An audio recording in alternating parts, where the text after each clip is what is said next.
چلاس کے قریب land sliding کی زد میں آ کر شہید ہونے والے نائب صوبیدار خالد نصیر شہید کی نماز جنازہ گلگت میں ادا کر دی گئی ہے۔ نماز جنازہ میں پاک فوج کے افسران اور جوانوں نے شرکت کی ہے۔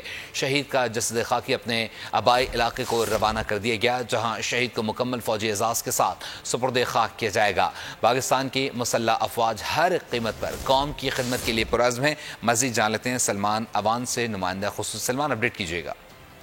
جی بالکل، چند روز پہلے ایف ڈبلیو کا دستہ جو ہے گونر فارم کے قریب لینڈ سلائیڈنگ کو ہٹانے کا کام کر رہا تھا۔ وہاں پر شہید خالد نصیر اور ان کے دو ساتھی جو ہیں ملبے تلے دب گئے تھے۔ بعد ازاں شہید صوبیدار خالد نصیر جو ہیں وہ اس ملبے کے تلے دب کر زخموں کی تاب نہ لاتے ہوئے چل بسے تھے اور ان کے دو ساتھی شدید زخمی ہوئے تھے۔ شہید خالد نصیر کی نماز جنازہ گلگت بلتستان میں ادا کی گئی ہے اور اس کے بعد ان کی جسد خاکی کو ان کے آبائی علاقے میں روانہ کیا جائے گا۔ نماز جنازہ کی اگر ہم بات کریں تو اس میں جو لوکل فوجی افسر ہیں، جوان ہیں، ان کے ساتھی جو ان کے ساتھ کام کرتے رہے ایف ڈبلیو میں، اور اس کے ساتھ ہی جو بڑے تعداد کے اندر مقامی شہری ہیں، وہ بھی اس نماز جنازہ کے اندر شریک ہوئے اور اب شہید خالد نصیر کو مکمل فوجی اعزاز کے ساتھ ان کے آبائی علاقے میں سپرد خاک کیا جائے گا۔ اور اس کے ساتھ ہی آئی ایس پی آر نے واضح کیا ہے کہ پاکستان کی مسلح افواج کی تمام افسر، تمام جوان جو ہے مادر وطن کی خدمت کے لیے ہم وقت تیار ہیں۔ جی شکریہ سلمان اوان اپڈیٹ کرنے کے لیے۔